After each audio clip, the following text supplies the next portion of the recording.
Shalom, bien-aimés frères et sœurs en Christ, soyez les bienvenus à votre émission 7 minutes pour revenir à l'évangile. Voici le thème de notre enseignement ce soir. Lié et délié, est-ce une autorité du croyant pour commander le ciel sur la terre?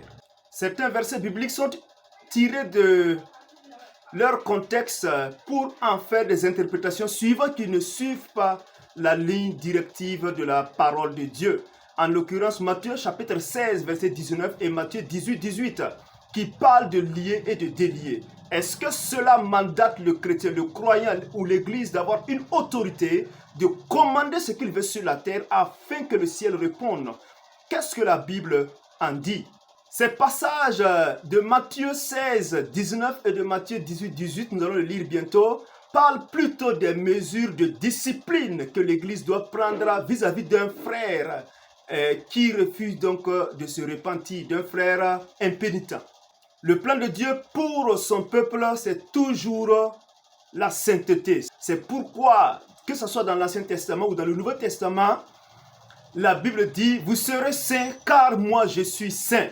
On trouve cela dans Lévitique, on trouve cela également dans 1 Pierre chapitre 1 verset 16. Pour parvenir à cette perfection, Dieu lui-même intervient soit directement en sanctionnant donc des frères, ces enfants qui refusent donc de se repentir. C'est le cas par exemple de Ananias et Saphira qui ont été directement sanctionnés par le Saint-Esprit et ils sont donc tombés morts. Il y a aussi des cas où Dieu sanctionne indirectement en passant par l'Église. Il mandate l'Église en lui donnant une autorité ou les chrétiens de pouvoir exercer la discipline de sainteté pour la gloire de son nom. C'est le cas par exemple de l'apôtre Paul qui va prendre des mesures disciplinaires envers un frère incestueux dans l'église de Corinthe qui refusait donc de se repentir. On trouve cela dans 1 Corinthiens 11 verset 30. Revenons dans le contexte de Matthieu 18, 18. Commençons à partir du verset 15. Il est écrit: si ton frère a péché, va et reprends-le entre toi et lui seul. S'il t'écoute, tu as gagné ton frère. Mais s'il ne t'écoute pas, prends avec toi une ou deux personnes afin que toute l'affaire se règle sur la déclaration de 2 ou de 3 témoins. S'il refuse de les écouter, dis-le à l'église. Et s'il refuse aussi d'écouter l'église, qu'il soit pour toi comme un païen et un publicain. Je vous le dis en vérité, tout ce que vous lierez sur la terre sera lié dans le ciel, et tout ce que vous délierez sur la terre sera délié dans le ciel. Il s'agit là d'un frère qui a péché. Un frère, ça peut être un homme ou une femme, c'est une expression. Un frère qui a péché, qu'est-ce qu'il faut faire? Jésus recommande que des mesures disciplinaires doivent être prises en 3 étapes. D'abord en privé, ensuite en semi-privé et enfin en public. Si tout cela échoue, c'est là que vient l'ostracisme, c'est-à-dire l'expulsion de ce dernier-là de la communion fraternelle. Et la sentence est que qu'il soit pour toi comme un publicain et comme un païen. Publicain et païen, ce sont des personnes qui étaient vues un peu en marge de la société. Ils étaient mal vus, c'était des parias de la société en son temps. Ça ne veut pas dire que c'est un mal en soi d'être publicain ou païen. Il y en avait parmi les disciples de Jésus. Exemple, Matthieu et Zachée étaient des publicains. Mais ils n'étaient pas aimés, les Juifs ne les aimaient pas, ils étaient carrément en marge. Donc l'expression, le sens veut dire qu'ils soient mis donc de côté, qu'ils soient donc écartés de la communion fraternelle. L'apôtre Paul dira donc aux Corinthiens que vous n'avez pas été attristés pour qu'un tel frère soit ôté du milieu de vous. L'église de Corinthe a refusé d'exercer la discipline que devait mériter donc ce frère impénitent, incestueux. Toutefois, l'expulsion d'un frère impénitent n'est pas définitive. En d'autres termes, s'il revient à de meilleurs sentiments, s'il se repent, il faut le recevoir. Et c'est d'ailleurs ce qui s'est passé dans l'église de Corinthe, 2 Corinthiens chapitre 2, versets 6 à 8, où Paul recommande qu'on reçoive ce frère-là dans la charité, dans l'amour, au milieu donc de l'assemblée.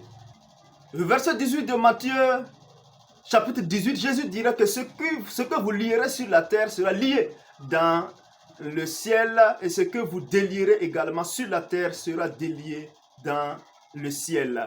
Lié et délié sont des expressions techniques des rabbins juifs qui les utilisaient pour simplement dire interdit et permis.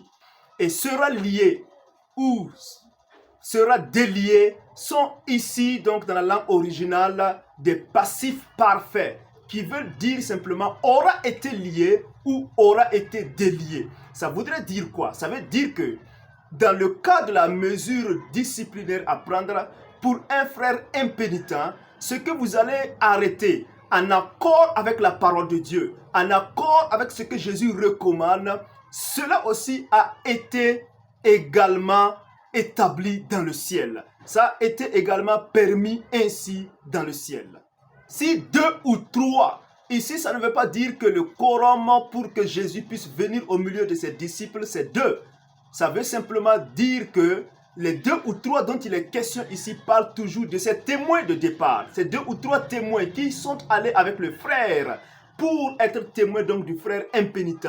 Si ces 2 ou 3 s'accordent, ici le mot c'est symphonio, c'est-à-dire s'ils se mettent en symphonie, s'ils sont d'accord par rapport à la situation qu'ils ont constatée et prennent des mesures disciplinaires, alors cela également est établi dans le ciel parce que Dieu aura déjà établi que de telles choses doivent se décider de telle manière.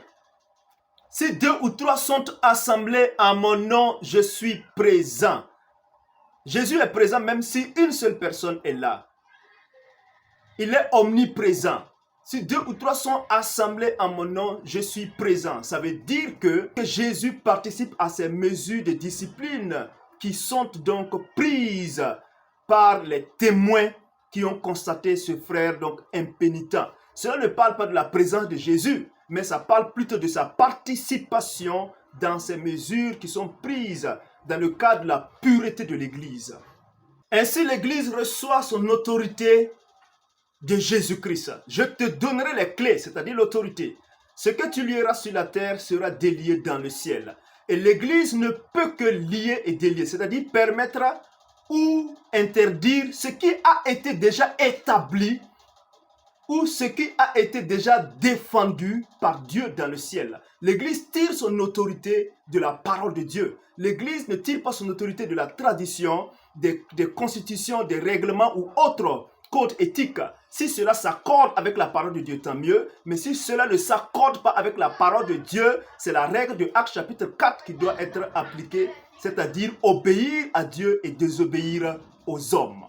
C'est pourquoi, même si une autorité ecclésiastique ou un groupe de croyants ou l'Église ou une autorité quelconque, que ce soit légalisée par exemple, ou du moins permettait la pratique de l'homosexualité au sein de l'Église ou de mariage polygame au sein de l'Église, cela doit être purement rejeté par les croyants, par les disciples de Jésus-Christ.